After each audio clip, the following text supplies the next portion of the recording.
Hello,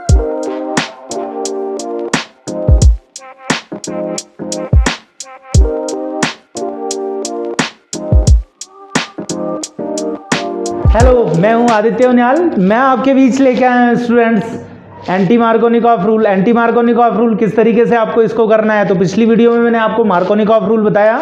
आज हम anti Markovnikov rule समझेंगे। एंटी मार्कोनिकॉफ रूल जो होता है इसी को हम पेरोक्साइड इफेक्ट भी बोलते हैं। इसी का जो अदर नेम आता है वो खरास इफेक्ट भी आता है। तो सबसे पहले देखिए एंटी मार्कोनिकॉफ रूल में क्या होता है। मैंने आपको पिछली वीडियो में बताया था कि सिमेट्रिक एल्कीन और असिमेट्रिक एल्कीन कौन सी होती हैं, इट मीन सममित और असममित कौन सी एल्कीन होती हैं। तो सबसे पहले इसके लिए कंडीशन क्या होती है, ये भी असममित एल्कीन में होती है। असममित एल्कीन मतलब एसिमेट्रिक एल्कीन में होने वाली एक रिएक्शन है। तो सबसे पहले इसके बारे में समझेंगे। एक एग्जांपल देते हैं हम एसिमेट्रिक एल्कीन का। तो एसिमेट्रिक एल्कीन आती है हमारे पास जैसे CH3 CH double bond CH2। Clear है। इस पे किसी भी पेरोक्साइड की प्रेजेंस में अगर किसी भी एडिशनल कोई भी ऐड होने वाला मतलब कोई भी योगात्मक यौगिक की अभिक्रिया करवाते हैं, जैसे आपके पास हाइड्रोजन हैलाइड की रिएक्शन करवाते हैं, तो हाइड्रोजन हैलाइड में क्या होता है आपके पास यहाँ पे कोई भी आपको क्या लेना है, कोई भी पेरोक्साइड जैसे आपके पास आ जाएगा RO, ये पेरोक्साइड का यूज किया आपने।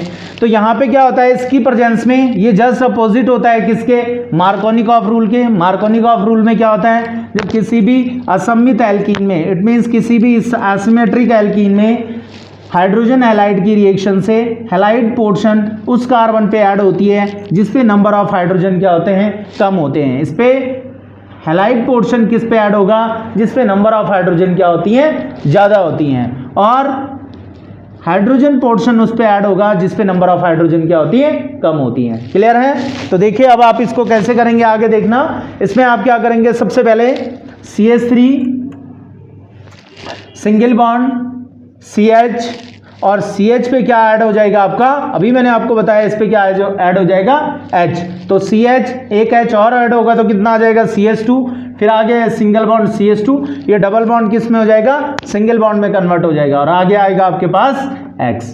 क्लियर है। तो इट मीन्स अभी देखो एक डिफरेंस फिर से मैं एक रिपीट कर लेता हूं। आपके पास कौन सा है, CH3 CH double bond CH2, ये एसिमेट्रिक कार्बन है आपके पास। इस एसिमेट्रिक कार्बन पे आपने हाइड्रोजन हैलाइड की रिएक्शन करवानी है। तो हाइड्रोजन हैलाइड की रिएक्शन करवाते हैं तो यहां पे आएगा प्रेजेंस ऑफ पेरोक्साइड और यहां पे आएगा एब्सेंस ऑफ पेरोक्साइड।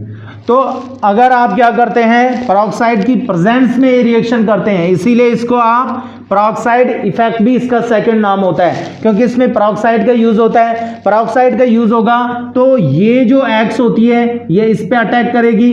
अगर आपके पास पेरोक्साइड एब्सेंस होगी तो ये इस पे अटैक करती है। क्लियर है। तो आपके पास क्या आएगा, पेरोक्साइड की प्रेजेंस में CH3 सिंगल बॉन्ड CH और इस पे H ऐड हो जाएगी, CH पे H ऐड होगी CH2 और सिंगल बॉन्ड CH2X। ये आता है आपका anti Markovnikov rule, anti Markovnikov rule. Clear है। और मार्कोनिकॉफ रूल में क्या होता है कि यहाँ पे X किस पे ऐड होती है, जिस पे नंबर ऑफ हाइड्रोजन क्या होती हैं, ज़्यादा होती हैं। CH3 CH पे क्या ऐड हो जाएगी आपकी, हैलोजन ऐड होती है और इस पे आपकी क्या हो जाएगी, हाइड्रोजन ऐड होगी। तो क्लियर है। आप सब लोग जो है एंटी मार्कोनिकॉफ और मार्कोनिकॉफ को कैटेगराइज करना सीख चुके होंगे, समझ चुके होंगे कि मार्कोनिकॉफ क्या होता है और एंटी मार्कोनिकॉफ क्या होता है। अगर यहाँ से इस पेरोक्साइड को हम हटा देते हैं, इस पेरोक्साइड का यूज यहाँ पे नहीं करते हैं, तो ये रिएक्शन किस तरीके से सॉल्व होगी, मार्कोनिकॉफ रूल के अकॉर्डिंग सॉल्व होगी। मार्कोनिकॉफ रूल में इसलिए ये सॉल्व होती है, इस तरीके से मार्कोनिकॉफ रूल में सॉल्व होती है क्योंकि ये वाला जो प्रोडक्ट होता है ये आपका मेजर प्रोडक्ट की कैटेगरी में आता है और ये जो आता है ये माइनर प्रोडक्ट में आता है। लेकिन जब आप इस पे पेरोक्साइड ऐड करते हैं तो पेरोक्साइड ऐड करने से इसकी स्टेबिलिटी क्या हो जाती है, बढ़ जाती है, जिससे कंपाउंड फॉर्म्ड होता है। तो आइए बने रहिए मेरे साथ। अब हम इसकी मैकेनिज्म करते हैं, किस तरीके से जो है एंटी मार्कोनिकॉफ रूल को हम सॉल्व करेंगे। पिछली वीडियो में हमने क्या किया था, मार्कोनिकॉफ रूल की मैकेनिज्म देखी थी। मार्कोनिकॉफ रूल की मैकेनिज्म में आपने क्या देखा होगा, उस मैकेनिज्म को करने के लिए हमें इलेक्ट्रोफिलिक रिएक्शन का यूज करना पड़ा, लेकिन इसको करने के लिए हमें क्या करना पड़ेगा, फ्री रेडिकल रिएक्शन का यूज करना पड़ेगा। सबसे पहले आपको फ्री रेडिकल कैसे बनाने, मैंने बोला कि हमारे पास क्या होता है, एक क्या बताया था आपको, पेरोक्साइड का यूज करना है कैटलिस्ट की फॉर्म में। तो आपके पास सबसे पहले क्या आएगा, ROOR। तो इस पे कितने आपको पता है कि ऑक्सीजन की लास्ट सेल में जो होते हैं 6 इलेक्ट्रॉन होते हैं, 6 में से 4 ने पार्टिसिपेट कर लिया, तो आपके पास 2 ने पार्टिसिपेट किया, 4 इलेक्ट्रॉन होंगे। यहाँ पे भी 2 ने पार्टिसिपेट किया तो 4 इलेक्ट्रॉन होंगे। इसको हमने किस तरीके से सॉल्व करना है, देखो इस बॉन्ड को ब्रेक करना है यहाँ पे, और इस बॉन्ड को, एक बॉन्ड पे 2 रेडिकल होते हैं, तो किस तरीके से बनेगा, RO4 रेडिकल आपके पास ऑलरेडी थे ऑक्सीजन पे, ये बॉन्ड ब्रेक होने से एक रेडिकल और आ जाता है। क्लियर है? प्लस दूसरा भी सेम ऐसे ही फॉर्म्ड होगा, ROO पे 4 रेडिकल थे, एक और आ जाएगा, 5 रेडिकल हो जाएंगे। क्लियर है? अब आपको क्या करना है, कोई सा एक RO, कोई सा भी एक टर्म आपको नेक्स्ट रिएक्शन में लेना है, इसके साथ रिएक्ट करवानी है HBr की। क्लियर है? Br की लास्ट सेल में प्रेजेंट होते हैं कितने इलेक्ट्रॉन, कितने रेडिकल होते हैं, 6 रेडिकल, क्योंकि एक रेडिकल ने क्या किया, पार्टिसिपेशन हो गई एक की, तो आपके पास कितने रेडिकल हैं, 6 रेडिकल। ये बॉन्ड ब्रेक हो जाएगा इधर को, और ये बॉन्ड ब्रेक हो जाएगा इधर को। क्लियर है? तो ध्यान से देखना, एक रेडिकल इसका, और इस बॉन्ड के ब्रेक होने से एक रेडिकल यहां से आया और एक रेडिकल इस पे चला गया, तो आपके पास now Br becomes to 7 radical. Okay, कितने रेडिकल, 6 रेडिकल इसके पास थे, ये बॉन्ड ब्रेक होने से एक और रेडिकल Br के पास चला जाता है, कितने रेडिकल हो गए, 7 रेडिकल। और इस बॉन्ड को ब्रेक होने से एक रेडिकल यहां पे आता है, एक ये वाला रेडिकल क्या बना देगा आपका, ये फ्री रेडिकल, एक बॉन्ड फॉर्मेशन करेगा, तो यहां पे आपके पास आएगी एल्कोहल फॉर्मेशन हो जाएगी, और फिर से O पे जो है 4 रेडिकल आ जाएंगे। क्लियर है? अब नेक्स्ट रिएक्शन में आपको क्या करना है, देखो अब आपको असिमेट्रिक एल्कीन लेनी है। असिमेट्रिक एल्कीन पे आप क्या करेंगे, देखो CH3 CH double bond CH2, और इसके साथ आप ले लेंगे Br रेडिकल। क्लियर है?